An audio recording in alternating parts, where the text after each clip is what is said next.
سەرتان باش بینەرانی یازیزی پێشەنگ تیڤ.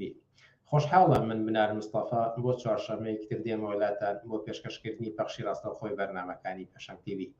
ئازیزان بەرنامەکانی ئەمڕۆمان حەڤەی ئایاری 2023 لە سێتەوەری سەرەکی پێک هاتووە. سەرەتا سەبارەت بە دەرکردنی کرێکاران لەسەر کارەکانیان بابەتمان دەبێت، سەبارەت بە ڕێکەوتن و کۆبوونەوەی مەکتەبی سیاسی یەکێتی و پارتی بابەتێکی ترمان دەبێت و هەڵبژاردنەکانی تورکیا تەوەری سێوی بەرنامەکانی ئەمڕۆمانە. هەڵبەت لە نێوان بەرنامەکاندا گرتە ڤیدیۆ و ڕێپۆرتاژی جیاوازیش دەبینن. ئێوەش دەتوانن با پرسیار و سەرنج و تێبینیەکانتان بەشدار بن لەگەڵماندا. لەگەڵمان بن بۆ بەرنامەکانی ئەمڕۆمە.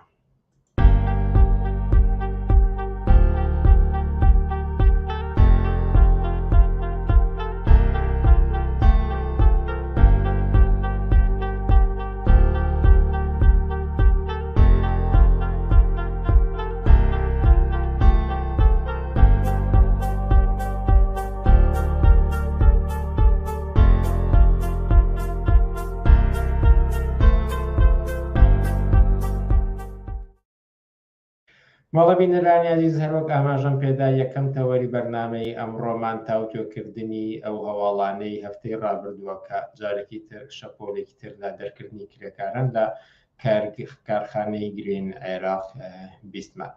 بۆ تاوتوێکردنی ئەم بابەتەش لەگەڵ هەڵسوڕاوانی بزوتنەوەی کرێکاری شاباس مەحموود و ڕابەر ڕەفعەت چاوپێکەوتن دەکەین. ڕابەر ڕەفعەت ئێوارەت باش و سپاس بۆ ئەم دەرفەتەی پێداین. ئێوارە باش کاک بنار، سپاس بۆ ئێوە و سپاس بۆ بینەرانی پێشەنگ تیڤیش.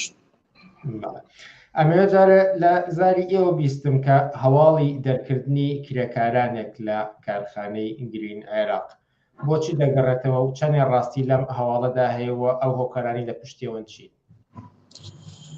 بەڵێ، سەرەتا من ئەمێ ئەوە باسکەم ئەم هەواڵە بەڕاستی شۆکی کردنی، چونکە ئەم هەواڵە بەڕاستی کارەساتە و ئەم هەواڵە ڕاستە و ژمارەیەکی زۆر لە کرێکاران لە یەک ڕۆژە و لە ڕۆژێکا بەڕاستی ڕۆژی کرێکارانە ڕۆژێکی زۆر پیرۆز بوو.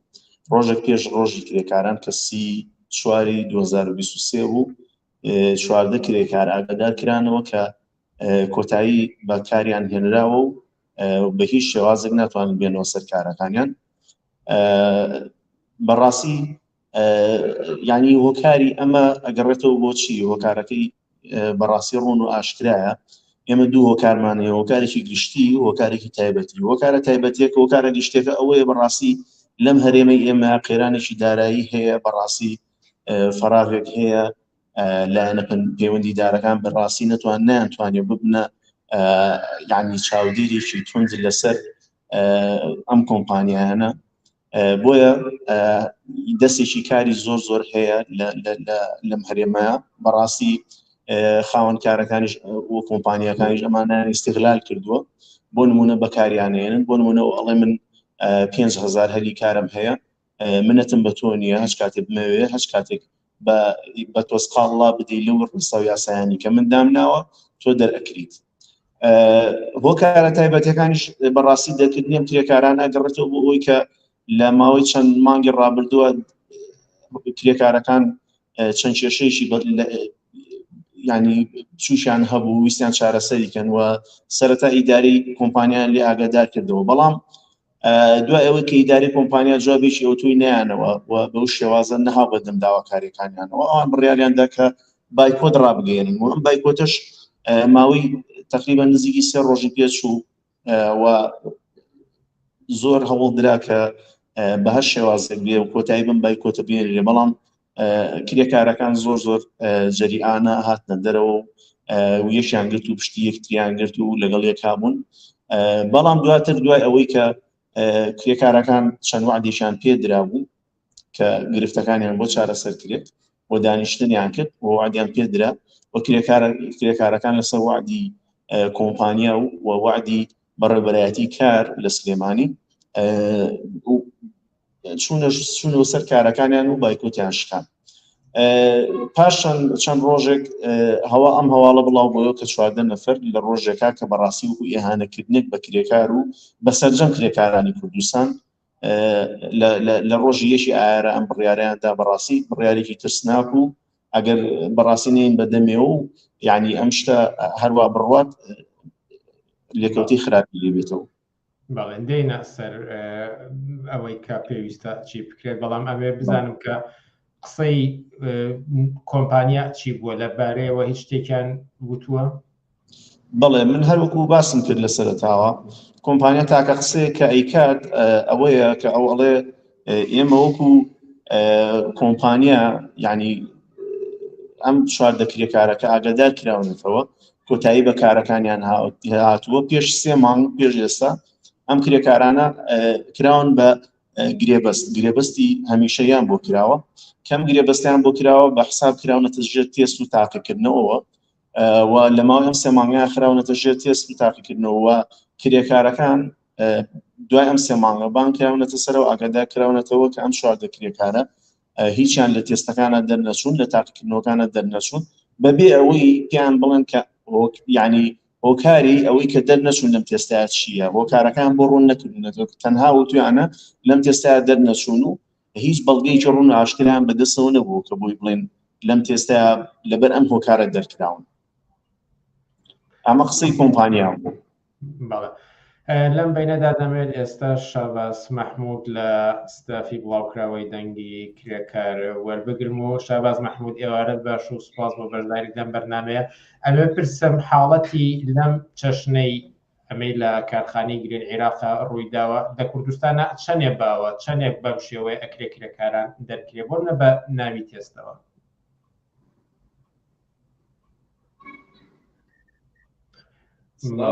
باشکاک بناڕوا بزان بەهۆی کێشێن نێتەوە دەنگێ باش ناگاتە لای من. بەڵێ پرسیارەکەم ئەوە بوو کە ئەم حاڵەتەی کە بیستمان چەندێ باوە لە کوردستانە کە ئەکرێ کرێکاران لەسەر کار دەرکرێ بۆ نمونە بە ناوی تێستەوە؟ بەداخەوانەیە ئەمە تەنها کۆمپانیای گرین نییە بەڵام کۆمپانیای گرین لە سنووری ناوچەی سلێمانی و بە تایبەتی منتیقەی بازیان کە ناوچەیەکی پیشەسازیە کارگەی گرین یەکێک بوو لەو کۆمپانیانەی لەو کارگانەی کە دەست پێشخەر بوو لە دەرکردنی کرێکاران بوونی ناڕزایەتی کرێکاران لەو کارگەیە و هاتنە مەیدانی کرێکاران لەسەر داوا و خواستەکانی خۆیان لەسەر کۆمەڵی مەطالیب کە هەیان بوو چەند مانگێ پێش ئێستا ناڕزایەتیان دەربڕی بەداخەوە دوا بەدوای ئەوەی کە ناڕزایەتیان دەربڕی بە ناچاری کارگە ملیە بە کۆمەڵێ لە خواستەکانیان بەڵام دوای چەند ڕۆژێک تێپەڕین بەسەر ئەمەیە کۆمپانیا لیستێکی دروست کردبوو کە ناوی هەموو ئەو کرێکارانەی تێدایە کە بەشداری ناڕزایەتی دەربڕینەکانیان کردووە لە نێویدا ئەم چواردە کرێکارە هەبوون کە بەداخەوە لە سەرەتای مانگی پێنجەوانەیە بە بیانووی دەرنەچوونیان لە تێستی کارگە لە کارەکانیان دەرکرێت. دەگەڕێمەوە لای کاگرابەر و دەپرسم کە لایەنی پەیوەندیدار بۆ نمونە یاسا لەم بارەیەوە چی دەڵێت چەندێک مافی بۆ کرێکاران دەستەبەر کردووە تاوەکو شوێنی کاریان پارێزراوە بێت؟ طبعا وەکو لایەنی پەیوەندیدار ئێمە دوو ئەکرێ بە دوو بەشەوە بەشی یاسایی و بەشی ئیداریەکەش کە بریتین لە وەزارەتی کار و کاروباری کۆمەڵایەتی و بەڕێبەرایەتی کار بەڕاستی ئەمان وەکو قسە یعنی قسەی جوانەکەن یعنی پێمان ئەڵێن بۆ نمونە بە کرێکارەکان ئەڵێن تاگەڕینەوە سەر کارەکانتان بەڵێ ئێوە زوڵمتان لێکراوە بەڵێ ئێمە پشتگیری ئێواکەین بەڵێ ئێمە لە پشتانین بەڵێ ئێمە هەوڵێنین کە بتانگەڕینەوە سەر کارەکانیان بەڵام وەکو بڵێن لایەنی کردداری هیچیان بۆ ناکرێت بەڕاستی ئەم کرێکارانە هیچیان بۆ نەکراوە مدەی 12 ڕۆژ کرێکارەکان چاوەڕوانی بەڵێنی بەڕێبەرایەتی کار بوون کە بانگەڕێنەوە سەر کارەکانیان بەڵام دوای 12 ڕۆژ لەو بەڵێنانە چاوەڕوانیکردن لە جێبەجێکردنی بەڵێنەکانیان کرێکاریان بێهیوا کرد و پیان وتن بەڕاستی ئێمە هیچمان بۆ ناکرێت یعنی بەڕاستی ئەمەش خۆی لە خۆیان وەڵامێکی سەیرە ئەتوانم بڵێم زۆریش سەیرە چونکە بەڕاستی ئەمەی کە ڕوو ئەدا لەم هەرێمەیە پێی ناوترێ سەرمایهداری ئەمە سیستمی سەرمایهداری نییە ئەمە سیستمی مافیاگەراییە بەڕاستی چونکە سیستمی سەرمایهداری ئەبێ ڕقابەی هەبێ ئەبێ لە ڕقابە بترسێت ئەبێ لە لایەنی حکومی یاسایی ئەمە لەم لایەنە پەیوەندیدارانە بترسێت و نتوانێت لە چوارچێوەی ئەو سنوورەی کە بۆی دیاریکراوە بچێتە دەرەوە. بەڵام بەداخەوە ئەوان وەکو مافیایەک بەڕاستی تەعامل لەگەڵ کرێکارە ئەکەن و زۆر خۆشیان لەسەر و یاسا و لەسەر و بەڕێبەرایەتی کار و لەسەر و لایەنە پەیوەندیدارەکانەوە بینون و زۆر بێمنەتیشن بەرامبەریان. وەکو یاساش بەڕاستی یاسا ئێمە وەکو کرێکار بەڕاستی کرێکار تا ئێستا ئەو ڕۆشنبیری نییە کە یاسای کاری تاقی کردبێتەوە و دادگاکانی کاری تاقی کردبێتەوە. بۆیە ناتوانین ئێمە یاسای دادگا هەڵسەنجێنێ بڵێن دادگا ئەتوانێت ئەوەمان بۆ بکە و ئەتوانێت ئەوان بۆ نەکات. بۆیە ئێمە دادگامان خستۆتە ژێر تێستەوە بەڕاستی ئەلەم مودەیە و چاوەڕوانین بزانین دادگا چ دەسەڵاتێکی هەیە کە وەک هەروەکو چۆن بەڕێوەبەرایەتی کار و وەزیری کار و کاروباری کۆمەڵایەتیمان خستە ژێر تێستەوە و لە تێستەکانە دەرنەچۆن بەڕاستی هیچیان بۆ نەکرا. چاوەڕێ ئەوەی بزانین یاساش چی بۆ ئەکرێت. بۆیە هەر بە خۆشحاڵیەوە ئێڵام هەر چوار دەکرێکارەکە سکاڵایان تۆمار کردووە، سکاڵای یاساییان تۆمار کردووە، ڕێگەی ڕاستیان گرتوۆتە بەر و ئەمەش بەڕاستی ڕێگەیەکی شارستانیە پێویستە هەموو کرێکارێک ئەم ڕێگایانە بگرێتە بەر بۆ ئەوەی بەڕاستی مافەکانی خۆیان بەدەست بێنەوە. لێرەدا پرسیاری ئەوەی کە ئەم کرێکارانە چەندێک لە پشتیوانی بەهرەمەند بوون بە جیا لە ئەوەی کە دەبینین لە تۆڕە کۆمەڵاتەکانە لە هەندێک بڵاوکراوە و دەستگای ڕێگانە ئاماژە بەمەکراوە هیچ پشتیوانیەکی کۆمەڵاتیان لێکراوە؟ ئەگەر پرسیارە ڕوودا شاباز مەحموود بێت. بەڵێ دیارە پشتیوانیە کە هەیە ئێستا بڵاوکراوەی دەنگی کرێکار وەک مینبەرێکی کرێکاران هەیە و ڕێکخراوی کرێکارانی بیناسازی هەیە و دەیان هەڵسوڕاوی مەیدانی کرێکاران کە هەڵسوڕاون لە ڕێکخراوە جیاجیاکانی کرێکاران کە بوونیان هەیە و دەیان ڕێکخراوە و سندیکای نێودەوڵەتی لە تەجروبەی پێشتری کەمپینێکە ڕێکخراوی کرێکارانی بیناسازی و بڵاوکراوی دەنگی کرێکار بەڕێمان خستبوو بۆ پشتیوانیکردن لە کرێکارانی ژینگە پارێت توانیمان سەدان و هەزاران ئیمزا کۆکەینەوە بۆ پشتیوانی ئەو کەیسە. بۆ ئەم کەیسەی کرێکارانی گرین عێراقیش بڵاوکراوی دەنگی کرێکار دارێکی تر بەرنامەی هەیە کە ئەوەی لە توانایدا بێ بۆ هێنانی پشتیوانیکردن بۆ ئەم کرێکارانە بیگرێتە بەر. حتمما ڕێکخراوە و لایەنی زۆر بە جۆر هەیە کە پشتیوانی بێنە پشتی ئەم کەیسەی کرێکاران. لە ڕووی یاساییەوە یعنی ئەم کەیسە بە جۆرێک لە جۆرەکان ئەو ڕێڕەوانەی بڕیوە کە داوا تۆمارکردن لە دادگای کار و سەردانیکردنی هۆبەی کار لە بەڕێوەبەرایەتی کاری سلێمان دەستەبەری کۆمەڵایەتی لە سلێمانی و لە هەفتەیان ئایندەشدا نوێنەری کرێکاران بڕیارەکە سەردانی وەزیری کاروباری کۆمەڵایەتی کەن لە هەولێر. احتیمالی زۆرە کە نوێنەری بڵاوکراوەی دەنگی کرێکار و نوێنەری ڕێکخراوی کرێکارانی بیناسازیش لەو دانیشتنە لەگەڵ وەزیری کار ئامادە بن. بڵاوکراوەی دەنگی کرێکار و هەڵکۆمەڵی هەڵسوڕاوانێکە لەو سنوورە چالاکن و لە مەجای خزمەتکردنی کرێکارانە کارەکەن بە جدی هاتوونەتە پای ئەم کەیسەی ئەم چواردە کرێکاری کۆمپانیای گرین عێراق و بەرنامەمانەوەیە کە بتوانین تەواوی پشتیوانی کە لە دەستمانێ بۆیان بێنین. ئەگەر بکرێت کەمپینی واژۆکۆکردنەوەی کەسایەتیەکان و لە ئاستی کۆمەڵایەتیە لەوەی بتوانین کەمپینی گەورە بەڕێخین و لە ئاستی نێودەوڵەتیە بتوانین پشتیوانی ڕێکخراوە کرێکاریەکان بێنین لە ئاستی جیانە و لە ئاستی عێراقیش ڕێکخراوی کرێکاری و هەنێ ئیتیحادی و سندیکا هەن کە مدافع لە کرێکاران هەن لە عێراق ناڕاستە خۆکە قسەمان لەگەڵا کردوون ئامادەی پشتیوانی هەنەوانە. یعنی ئەم کەیسە بەجێ ناڵین بڵاوکراوەی دەنگی کرێکار لە ڕووی یاسایی ئەوەی لە دەستی بێ ئامادەکردنی پارێزەر کاراسانی بۆ هاتوچۆیان بۆ دادگا بۆ دیتنی وەزیری کار بۆ ئەو شوێن و ناوەندانەی کە ناوەندە ڕستمیانەی کە پێویستەکان کرێکارانە سەردانیکەن و بە دوواداچوونی کەیسەکەیان کەن. دەنگی کرێکارەوەی لە توانایی هەبێت ئەی خاتە اختیاری ئەم کرێکارانە. دەبێت لەسەر خودی کەیسەکە ئەگەر بینەوە ئەوەی کە کرێکارانێک ناڕەزایەتیان دەربڕیوە و دواتر لەسەر کار دەرکراون بەکردەوە ئەمە چی ئەگەیەنێ بۆ کرێکارانی تر؟ یعنی کرێکاران خامۆش و بێدەنگ بن بۆ ئەوەی کە مەترسی لەسەر کاردەرکردن بە دوور بێ لێیان یاخود ڕێگەی تر هەیە لە بەردەمیانە؟ حتمما بێدەنگبوونی کرێکاران ئەم بێدەنگبوونی کرێکاران لێشاوی ئەم دەرکردن و لێشاوێک دەست پێیەکان لەم دەرکردنە کە کۆمپانیاکان و کارگەکان ترتێکیان لە دەرکردنی کرێکاران نامێنێ. بە بڕوای منە بێم چواردە کرێکارە و هەر کرێکارانێکی تریش دوێنێش نمونەیەم دەرکردنە لە سنووری زەردی ناوچەی پارتی کرێکارانی ژینگە پارێز کە ناڕەزایەتیان دەربڕی بەهۆی تاخیربوونی موچەکانیانەوە ئەوانیش مەجموعەیەک لەسەر کار دەرکرابوون.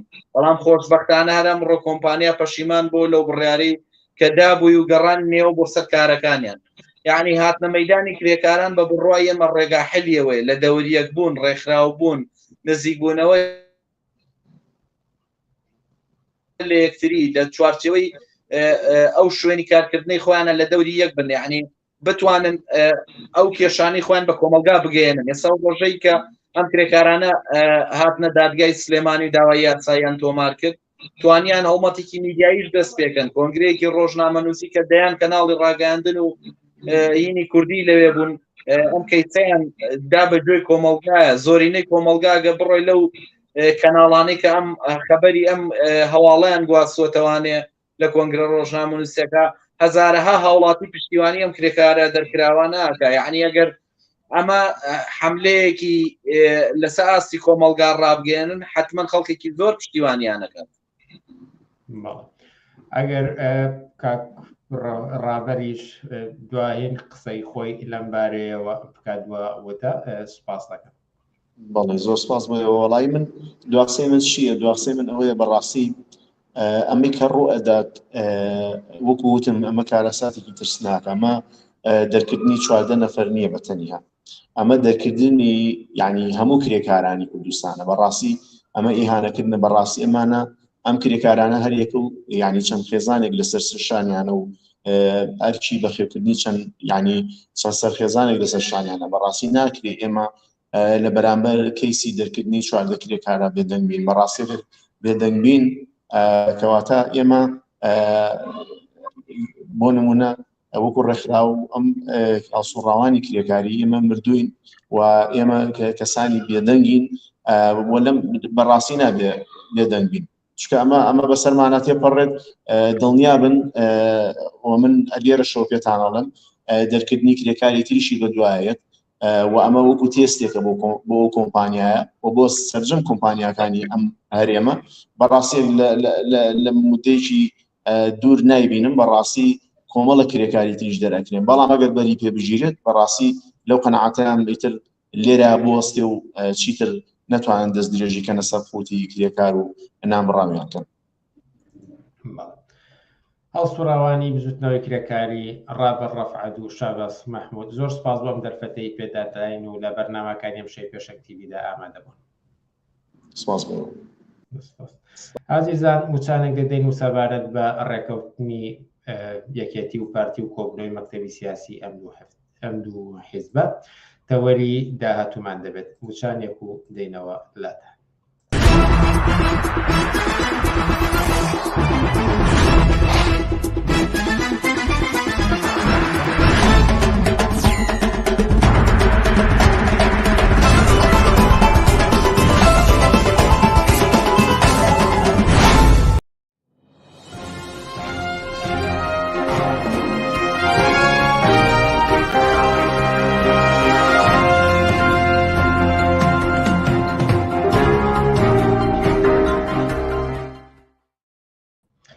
بینەرانی عزیز، بەردەوام لەسەر پێشکەشکردنی بەرنامەکانمان و تەوەری ئێستاشمان سەبارەت بە ڕێکەوتنی یەکێتی و پارتی و کۆبنەوەی مەکتەبی سیاسی دوو حیزبی ناوبرا و ئەو ڕاگەیان نەهاوبەشێک بوو کە پێرێ دەریان کرد.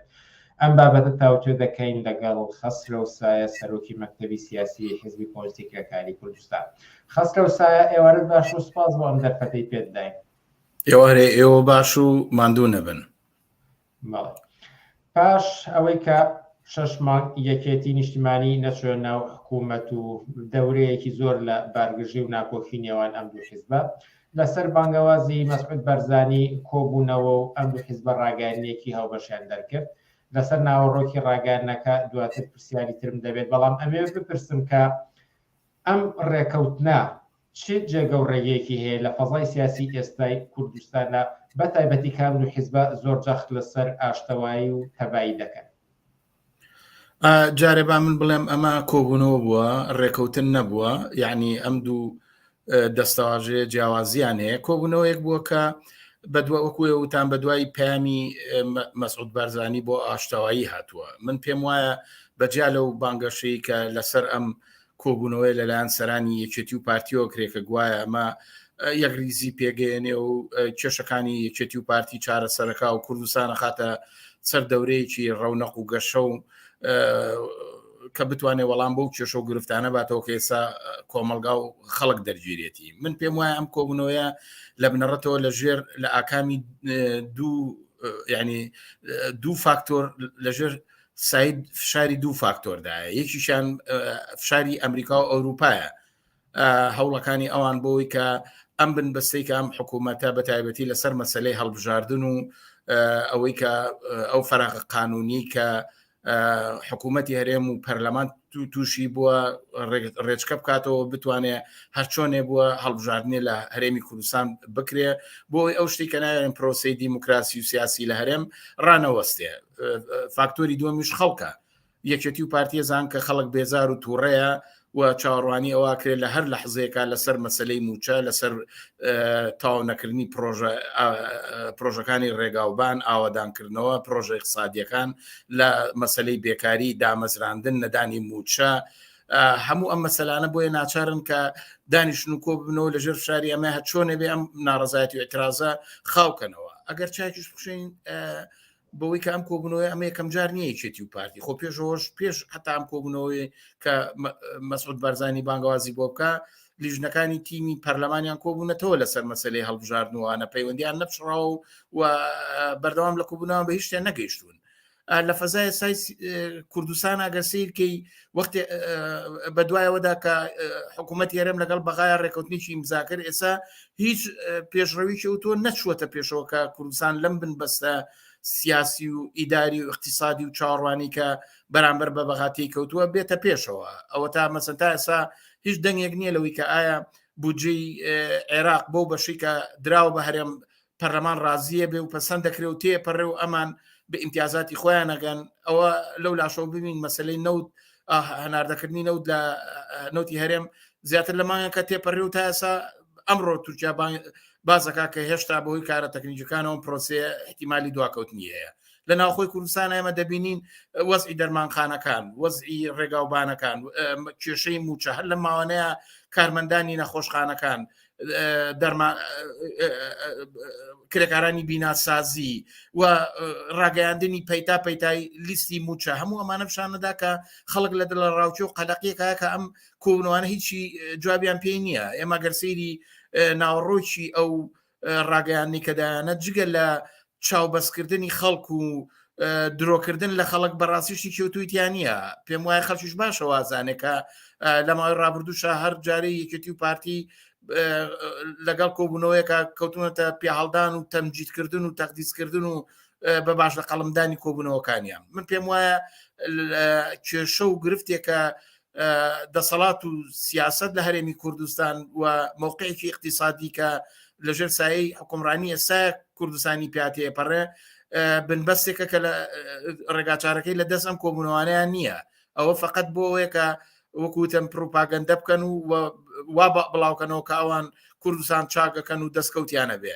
یعنی تۆ سیر کە لە ماوەی ڕابردووە ئێمە بینیمان کە چەندین کۆبوونەوەی وابوو لەگەڵ سەرهەڵدانی هەر بارگژێکی تەبلیغاتیە کۆبوونەوەکان ئیلغاکراوەتەوانم. پێم وایە کۆبوونەوەیکی ئاساییە بەو معنایی کە لە ڕەوەندی سیاسی و وەزعی کوردستانە لەژێر ئەو فشارانی کە باسم کرد ئەم دوو حیزبە ناچارن کە ئەو کارە بکەن. ئەجینا ناکۆچەکانیان ئەوەندە قوڵە نەک بە کۆبوونەوەی بە دایان کۆبوونەوەی تری لەم چەشم پێم وایە هیچ ئومێدێک نییە بۆی کە لەژێر ناوی ڕێککەوتن و باشکردنی دۆخی کوردستانە بە ئەنجامێ بگەن. بەڵام هەر متەبێژی پارتی هەم خودی شخصی باڵ تاالبانی باز لەوە دەکەن کە بۆ نمونە مەسلەی موچە، مەسلەی ڕێخستنەوەی دارایی و زۆر شتی تر، زۆر بابەتی تر کە وەکو بابەتی گرنگی کۆمەڵگان ئاماژە پێدەن کە بەرەو چارەسەر دەچێت. پێتان وایە ئەم بابەتانە وەڵام وەربگرنەوە بەرەو ڕێگەیەکی چارەساز وەربگرێت؟ بەڵێ ئەویان وتووە بە تایبەتی لە ناو سەرانی یەکێتیە بەوە دڵخۆشم کە گوایە دارایی هەرێمیان سپاردووە بە لیژنێک و مرکزیان کردوتەوە. من پێم وایە پشتی ئەمە تەقسیمی داهاتەکانە. معلومە بەشێک لە کێشەکان و بارگژەکانی نێوان پارتی و یەکێتی لەسەر تەقسیمی داهات و دەسەڵاتە. ئێمە بینیمان بە پێی سیاسەتێک کە پارتی ئەم ناوچەی جۆرێک گەمارۆدا جۆرێ بە فەرامۆشی سپارت ئێستا ئەم باڵانسەر ڕاگرێ دوور نییە لە نێو ئەمە لە بینی خۆیانە بەڵێنی چی ئیمتیازاتێکی دارایی و مادیان دابێ بە پارتی و لەلایەن پارتیەوە بە یەکێتی. بەڵام من پێم وایە کێشەی هەرێمی کوردستان ڕێخستنەوەی باری دارایی نییە، لەسەر پێکەنانی لیژنە و لیژنەکاری نییە. ئێمە دەزانین لە ماوەی ڕابردووە نمونەیە بێنموانەیە حکوومەت هێرێم چاکسازی ڕاگەیانتی ئەم چاکسازی وەزع باشەکەین و حکوومەت ئەلکترۆنیەکەین باشەکەین دواتر ئەمانەی کرد بەڵام وەزع خراپتر بوو. بە قسەی ئاخر تەسریحی مەسوول بەرزانی ئەڵێ ئێمە لە سا 70 بۆ 80 هەنگاوە چاکسازیەکانمان چۆتە سەر، بەڵام تازە بە تازە ناتوانن کێشەی موچە چارەسەرکەن. اقتصاد و سیاست لە کوردستانە بەدەست لە ناوخۆی هەرێمی کوردستانە نییە. جێگە و ڕێگەی کوردستان ڕاستەوخۆ پەیوەندە بە بازاری عێراق و سیاست لە عێراقدا و ئەویش ڕەبتە بە ڕۆژهەڵاتی ناوەڕاست و ئەو جێژاوی کە لە جیهانە کارکردەکانی خۆی عکس کردوەوە بۆ ناوخۆی عێراق و هەرێمی کوردستان لەوەیە. هەتاکو مەسەن تۆسێکە ئێستا ئەم ماوانە شەڕی ئۆکرانیا تونتر بۆتەوانێت، کێشەی هەڵبژاردن لە تورکیا نامەعلومیکی لە ئیداری دەسەڵاتی تورکیا پێکەناوە کە چ تەعامولێکەکە لە داهاتووە یا دوایی دەسەڵاتی ئۆردوغان هەتاگە بێتەوە سەر کار چی لێ دێ بەرامبەر بەم ناوچەیە بە تایبەتی هەرێمی کوردستان و عێراق. ئەوە ئێرانە بە هەمان شێوە لە هەوڵی درێژکردنەوەی نفوز و ناوچەی خۆیەکا و کێشەکانی ئەمریکا و ئەوروپا لەگەڵ ئێرانە درێژەی هەیە. ڕۆژهەڵاتی ناوەڕاست بە تایبەتی لەژێر کاریگەری ئەم ئەوزاعانەیە لە ڕووی سیاسیەوە لە حاڵتێکی چاوەڕوانیە. حکوومەتەکەی سوودانی معلوم نییە هەتا چەند پایەدارە بێت، تا چەند نەتوانێت ئەم دەسەڵاتە تا هەڵبژاردنێکی تر بەرێ و چوزانم لەوەی کە حکوومەتێکی پایەدار دامنێ و بتوانێت ئیدارەی سەراسەری عێراقە. قەیرانی اقتصادی لە دنیا دەرگیری هەرێمی کوردستانیش بووە، هەتاکو سەرمایە لە بازاری جیهانیە سەرۆژێر نەبێتەوە بۆ بازاری عێراق و لێشەوە پریشکی نەهێژێ بۆ هەرێمی کوردستان. بەڕاستی ئەمانە ناتوان بەوەی کە لیژنە و لیژنەکاری پێک بێنن اقتصادی کوردستان بەڕێخن. خودیەوەی کە هەناردەکردنی نەوت ئێستا خودی عێراق خۆی پێویستی بۆ یەکە ئاستی بەرزکردنەوەی هەناردەکردنی نەوت بۆ 5 میلیۆن و ڕۆژانە بۆ 5 میلیۆن و بۆ 5 میلیۆن و نیو ئەبێ بەرێتە سەرەوە. کێشەی تەکنۆلۆژیای تازەی بەرەمهێنان، سەرمایە گوزاری زیاتر ڕوتێکردنی سەرمایە خارجی بۆ ناوخۆی عێراق، دووبارە سازدانەوەی عێراق وەکوی کۆمەلگایەکی دوای جەنگە لە ژێربینای ئابوووریەکەی لە مەسلەی کوشت و کاڵ لە مەسلەی ئاودێری لە سوکنا لە هەموو ئەمانە کێشەی هەیە. هەتا ئەمانە ڕێگایەکی جیهانی وە لەلایەن کۆمپانیا جیهانیەکان کە لەم ناوچەیە کارەکەن کە بەشێکی فەڕەنسایە، بەریتانیایە، ئەڵمانیایە، ئەوە سین سەرێکیتی، رووسیا جۆرێکی ترە. ئەمانە هەروە گاڵتە نییە ئەمانە دانیشی اقتصادی کوردستان هەروە بە کۆبنەوەیکی ڕواڵەتی یا بتوانم کێشەی حەڵکە. پاشان مەسەلەی سیستەمی حکومڕانی لە کوردستانە بنبەست بووە، ساڵێکیان درێژ کردوتەوانێ پەرلەمان و ڕێگای قانونیان بۆ دەزێتەوە نیوەی ساڵەکە تێپەروێشتا مەسەلەی هەڵبژاردن هیچ معلوم نییە. ئایا ئەمانە هەڵبژاردنەکەن، ئایا ئەتوان لەسەر ئەو خاڵانە ڕێکەون؟ بە بڕای من بۆیە کێشە و گرفتەکانی هەرێمی کوردستان کێشەیەکە کە بۆدێکی جیهانی و ناوچەی و عێراقی هەیە و لە سەرێکی تریشەوە ئایا بەڕێخستنی لیژنەی دارایی ئەتوان زمانی ئەو بکەن کە موچە بن، زمانی ئەوە بن کە کێشەی داو دەرمان لە نەخۆشخانەکانە حەلکەن، زمانی ئەوەیان کە سلفەی سەرمایەدار و خاوەن پرۆژۆ و مخاولەکان بن، زمانی ئەوەکەن کە ڕێگاکانی هەڵەبجە و سلێمانی و کەلار و چۆچۆ ئەوانە کە ڕۆژانە دەیان حادیسەی جەرگ بڕیتیا بێ چارەسەرکەن. بە بڕای من ئەوە بە کۆبوونەوەی ئەوان و گرەی نەخواردووە. کێشەکە لە سیستەمێکی دەسەڵاتدارەتی و اقتصادی سەرمایەداریە کە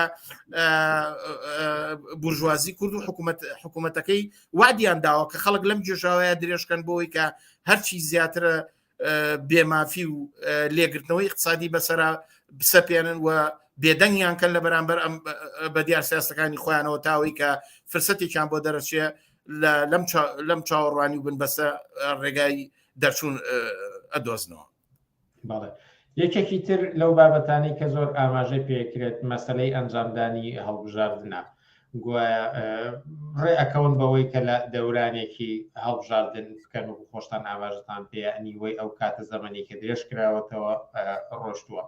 پێتان وایە بتوانن هەڵبژاردن ئەنجام بدەن یاخۆت ئەکرێ ئەم دۆخە بە کۆبوونەوە و ڕێکەوتنی ئەمان بە ئەنجامدانی هەڵبژاردن بە ڕێگای تردا بچێت؟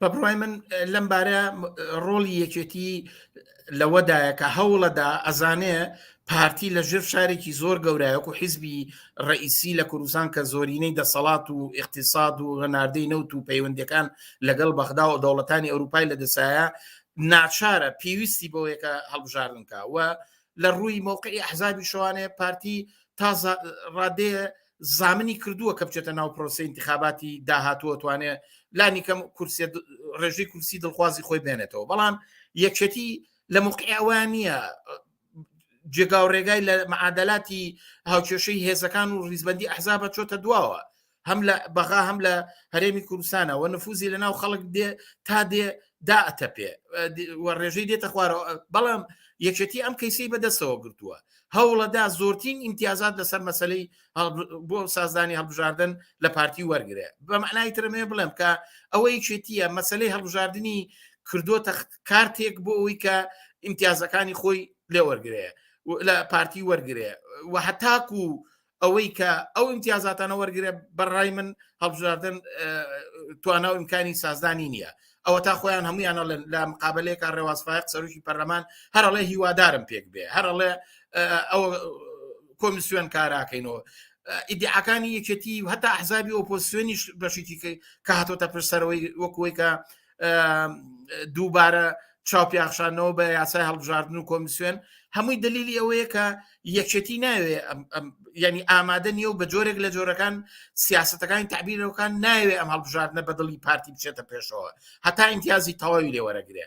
من پێم وایە جارێک مەسەلەی کۆتا کەمینەکان لە نێو گوێمە احترامن بۆ خەڵکی تورکمان و ئاشور و مەسەری حیوان کامانە ناویان ناوە کەمینەکان یا کۆتاکان ئەم کورسی کۆتاکان خۆیان ئەمە هێشتا ڕێ نەکەوتون چەندین کۆبوونەوەیان کردو تازە بە تازە ڕئیسی فراکسیۆنی یەکێتیڵێ یا هەتا پارتی ژواڵێ لە جەر زۆر خاڵ ڕێکەوتوین ئامادەیمان هەیە یاساکانیش هەموارکەینەوە کۆمیسیۆنیش ڕێخینەوە بەڵام تەنها کێشەمان ماوە لەسەر مەسەلەی کۆتاکانە هەموو لایەکیشانەڵێن ئەوە بڕیار بەدەست خۆیان و ئێمە قبولەکەین ئەگەر بڕیار بەدەست خۆیانە بۆ نایکەن بۆ یعنی بۆ ناشنە پای هەڵبژاردن بە بڕای من بۆیە ئەمانە بەهانەیە پاشان نابێەوەمان لەبیر چیە وەزئی کوردستان بەڕاستی لە ڕێگای هەڵبژاردنەوە چارەسەر نابێ حتا ئەگەر هەڵبژاردنیش بکەن دووبارە لەوێش ئەوش بۆ خۆی کێشەیەکە کە ئایا ڕێکەون لەسەر ئەنجامەکانی نایکەن بە شار کوردستان ڕناکێشن بۆ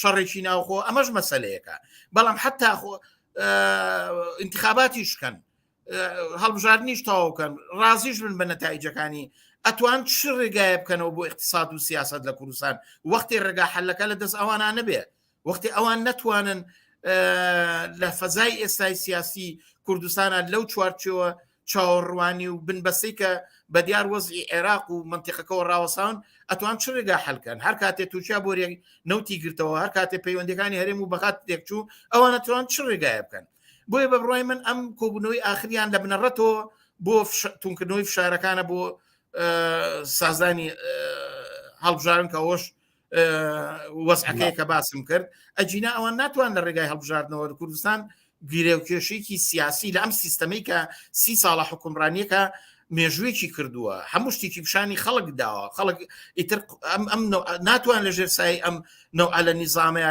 چ سیاسەتەکەی چ دەسەڵ اقتصادەکەی بتوانێت ژیانی لانی کەمی مسۆگەر بێ ئازادیەکانی مسۆگەر بێ بۆیە کەوتۆتە ژێر پرسیارەوە ئەمە گرەی ئەسڵی ئەم نەوع نیزام و دەسەڵاتەیە کە دەجاریش انتخاباتکەن و تێشی پەڕێنن چارەسەر نابێت.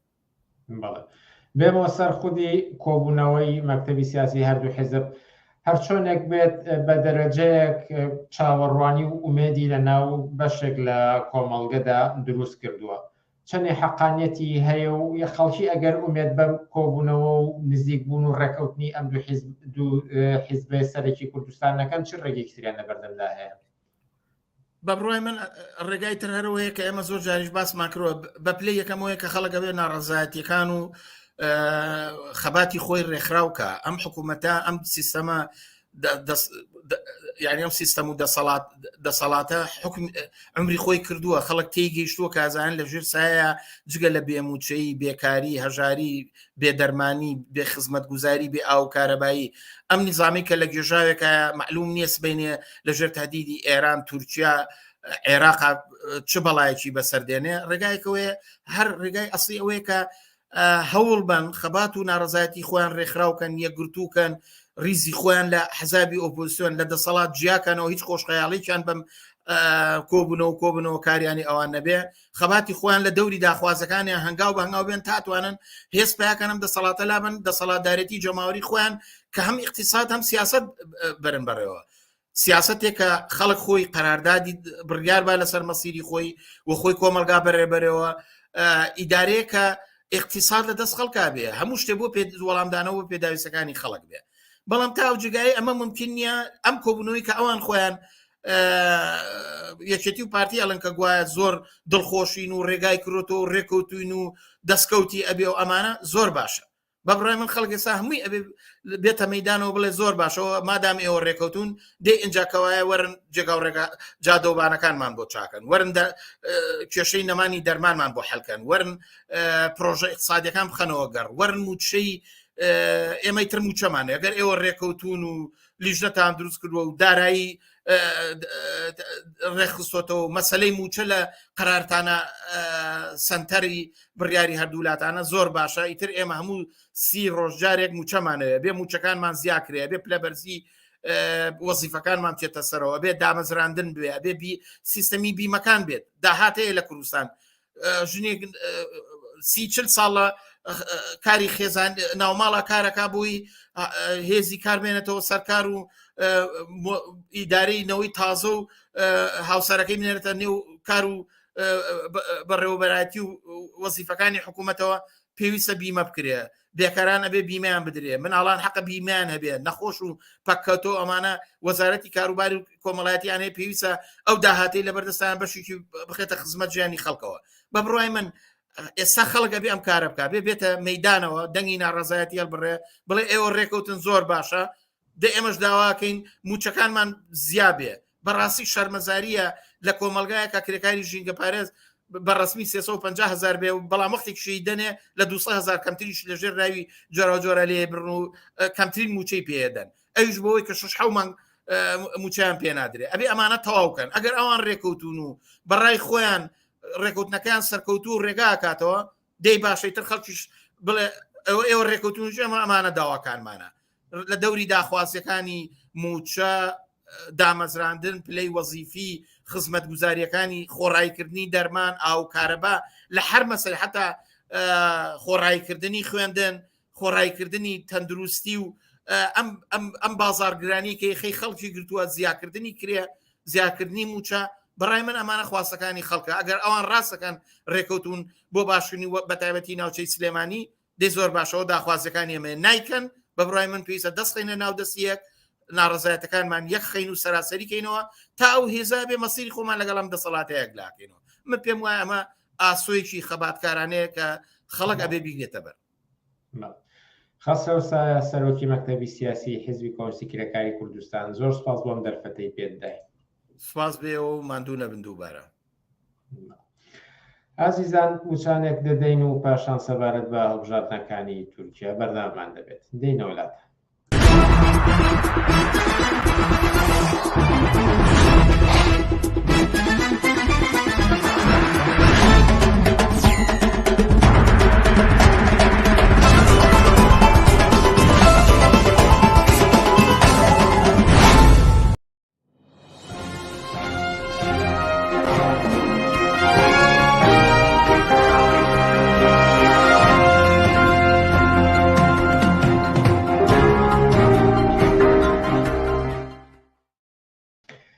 بەڵای بینەرانی ئازیز لە کۆتایی هەفتەی ڕابردوودا لە تورکیا هەڵبژاردننی سەرۆک کۆمەر ئەنجام درراوە لە جەولەی یەکەمدا بە ئەنجام نەگەیشت بڕیارە لە 28 مانگی ئایاردا جەولەی دووەم ئەنجام بدرێت و سەرکۆماری تورکیا ڕابگەندرێت. بۆ تاوتۆکردنی ئەم بابەتە مامۆستا دڵشاد مەجیدمان لە گەڵدایە. مامۆستا دڵشاد ئێوارەت باش و سوپاس بۆ ئەم دەرفەتەی پێداین. ئێوارە باش هاورە بنەرجان ئەم کاتەوە باش ئەم کاتەی خۆت و بینەرانیش باش فەرموو. ئەگەر تەماشای هەڵبژاردنەکانی تورکیا بکەین کە لە یەکشەمەی ڕابردوودا ئەنجامدرا دەنگدانەوەیەکی زۆری بوو لە سەرتاسەری جیهاندا و میدیاکان گرنگێکی زۆریان پێدا. گرنگی ئەم هەڵبژاردنە لە چیدایە؟ دیارە بۆ خۆی تورکیا وڵاتێکی گرنگە بە حکمی ئەو مۆقعیتایە هەڵکەوتووە کە تقریبا دەتوانین بڵێن سنووری بە ئەوروپاوەیە بەشێک لە خاقەکەی خۆشی هەر ئەوروپایە. دووەمیش تورکیا بۆ خۆی ئەندامێکی گرنگی ناتۆ بۆ لە ساڵی 1952ەوە چۆتە ناتۆ و یەکێکە لە باری عسکەریەوانە لە دووەم هەرە هێزە بە گرنگەکانە. دیارە کاتی خۆشی کە بوونی تورکیا لە ناتۆیە وەستانەوە لە بەرامبەر دوو قوتبی ئەو سەردەمەی ئیتحاد سۆڤیەتی کۆن و ناتۆدا ئەهەمیەتێکی زۆر بە تورکیا دراوە. ئێستاش هەر هەڵکەوتەی جیۆسیاسی تورکیا جارێکی کە هەر لە شوێنی خۆی ماوەتەوە و گرنگی خۆی هەیە. بۆیە بۆ ئەوروپا زۆر گرنگە مانەوەی تورکیا لە ناتۆیا و نەچوونی بۆ جەمسەری تازە پێگەشت و سەرەتا سەرپێکەوتووی رووسیا و سین و بەشێکی کە لە وڵاتانە کە ئەمە بۆ خۆی هەموو ئەوروپا هەوڵەدا هەموو کارێک بکات لە پێناویەوەی کە مسۆگەری ئەوە بکات کە تورکیا لە لای بمێنێتەوانێ و ڕوو نەکاتە. یەکێکی کە لە خاڵگەرەکانی ئەوروپا ئەوەیە کە دیموکراسیەتەکەی ئەوروپا بە انتخابات و بە هەڵبژاردنەوە یەکێکە لە سیماکانی. بۆیە خوازیاری ئەوەی ئەم سیمایش جارێکی کە لە تورکیا بمێنێتەوە. بۆیە سەرنجام بە جدیەتێکی زۆرەوە سەیری ئەو وەزیێتە ئەکەن چونکە لە تورکیا ئێستا ئەو دوو هێزەی کە لە بەرامبەریەکە هەم ئەردۆغان و هەم جیهەتی بەرامبەری کردژاپۆغلۆ کە بەشی معارزەیە هەر یەکەیان نیازیانە ڕوو لە قوتبێک و لە جەمسەرێ بکەن وا پێچێت بەوەی کە ئەردۆغان دۆستایەتێکی باشی لەگەڵ پۆتین و لەگەڵ رووسایە هەیە و ئامادە نەبووە لە سەر سزاکان و هەموو ئەمانە ئەو گرنگیەتە ئەوە ئەسەلمێنێک کە تورکیا بۆ ئەوروپا و بۆ ناوچەکە ئەهەمیەت و گرنگی خۆی هەیە. بۆیە لەو ڕوانگەیەوە دەواازەیەکی گرنگیشەوە بوتم بۆ ئەوروپا قەراریشە جارێک تورکیا لەو ڕێڕە بەرەو ئەو ڕێرەوە بەرنەوانێک کە بیهێنەوە ناو ئەوروپا و مافەکانی مرۆڤ و ئازادیەکان جێبەجێکردنی ئازادی سیاسیەکانەوە بۆ سەرنجام بۆی بتوانن کە هەرچی بۆیان بکرێت دووری بخێنەوانە لە بەرامبەرەکەی لە پۆرتین و لەو قوتبی ئەولا.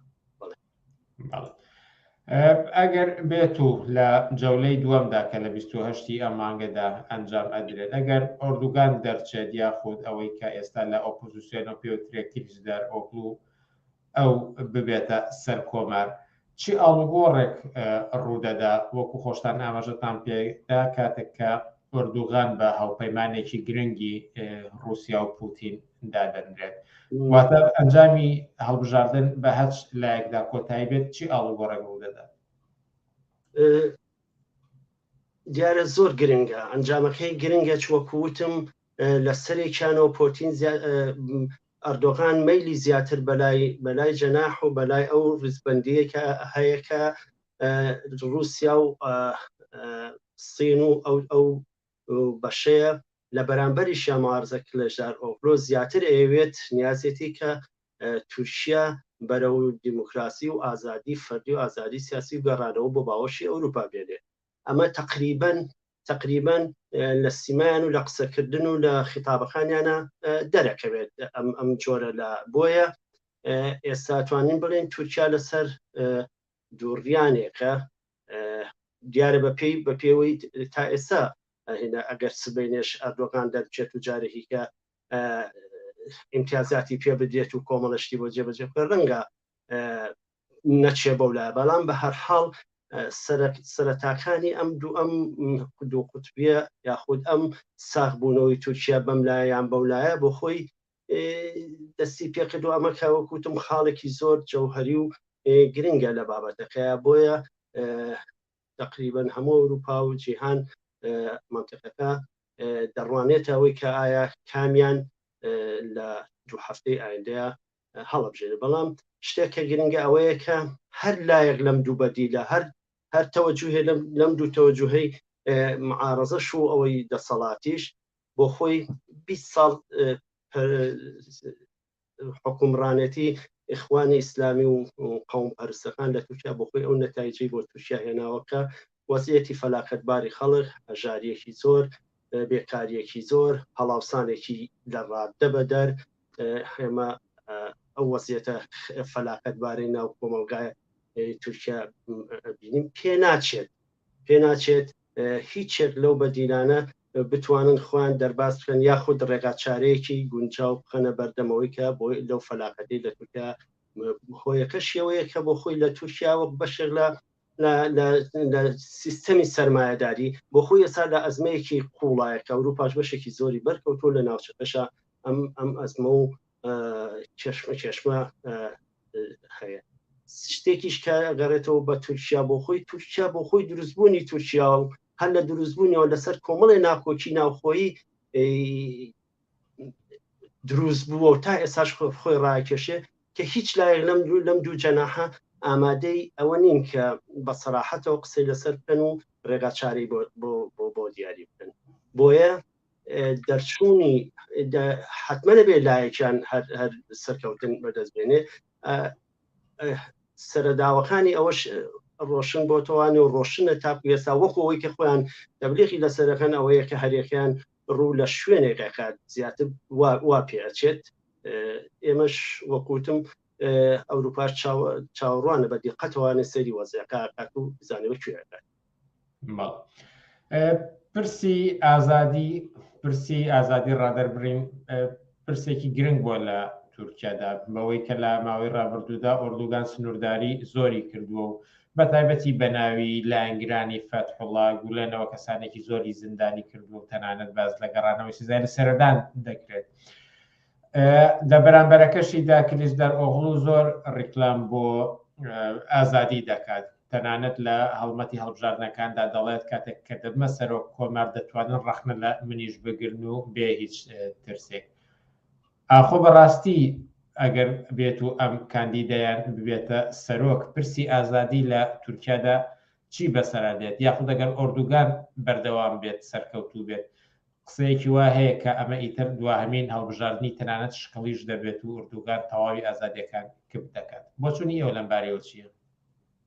پێ ئەچێ بۆ خۆی بۆ ئەردۆغان وازحە هۆیەکەی لایزال زروفی منتیقەکە و هەموو ئەوزاعەکانی کە لە تورکیا بەسێتەوە بە تیرۆرەوە بۆ سەرکوتی ئازادیەکانیش هەموو خسوێتە چوارچێوەی تیرۆرەوانێت بۆیە لە قانونیشی کردووە و پێش ناچێت دەست لەسەرەمە سوکە و سوکی ناخەوە بە پێچەوانەوە زیاتریەکات لە بەرامبەرشا تەرەفی بەرامبەر ئەوەی کە پەیوەستە بە ئازادیەوانێ ئەگەر تەنها قسەکە لەسەر ئازادیەکە ئەوە بێت کە ڕەخنە لە سەرۆک بگیرێت و قسە نەکەوەکو طبعاً ڕەخنەگرتنێکی بچووک لە ئەردۆغان ئەبۆ مایەوەی کە بە ئیهانە قبول بکرێت و لە سجن بکرێت و حکمی لەسەروێ بەڵام پێچێت ئەمەی کلێژدار ئۆغڵۆ زۆر شتێکی قورس نییە کە ئەگەر ڕەخنەگرتنی شخصی بێ لەویش بێن نەچێتە خانەی ئیهانە و ئەوانە بەڵام بۆ خۆی ئازادیەکان لە ئازادی سیاسیەکان و ئازادیەکان لە تورکیایە کێشە هەیە مەلەف چەندین مەلەف هەیە یەک لەوانە مەلەفە هەرە گرنگەکان کە مەلەفی کوردی و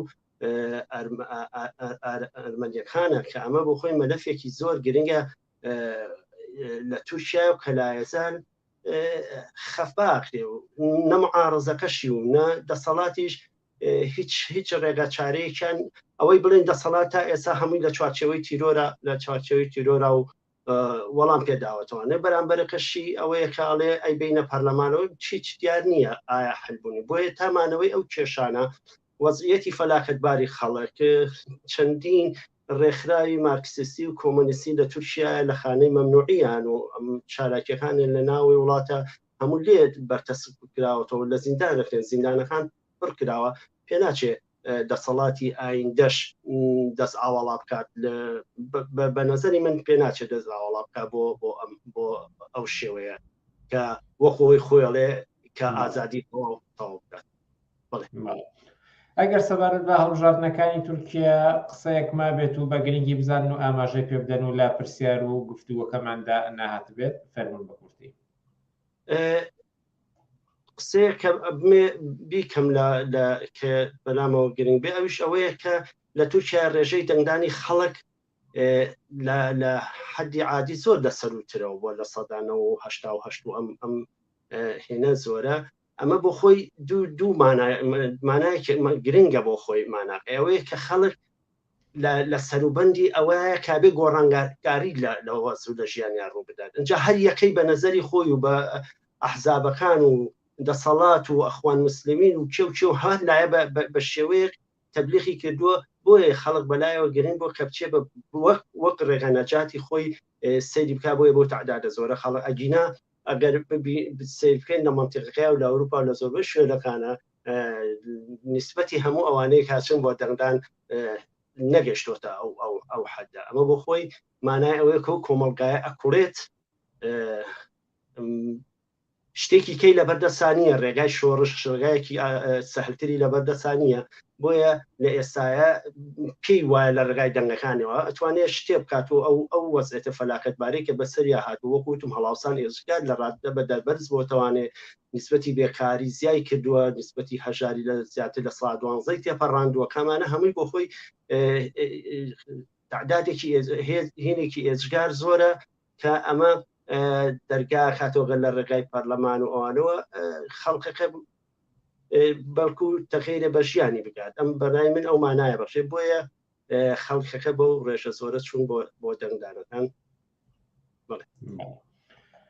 بەڕێز دڵشاد مەجید زۆر سوپاس بۆم دەرفەتەی پێداین و لە بەرنامەکانی ئەم شەوی پێشەک تیڤیدا ئامادەبوون.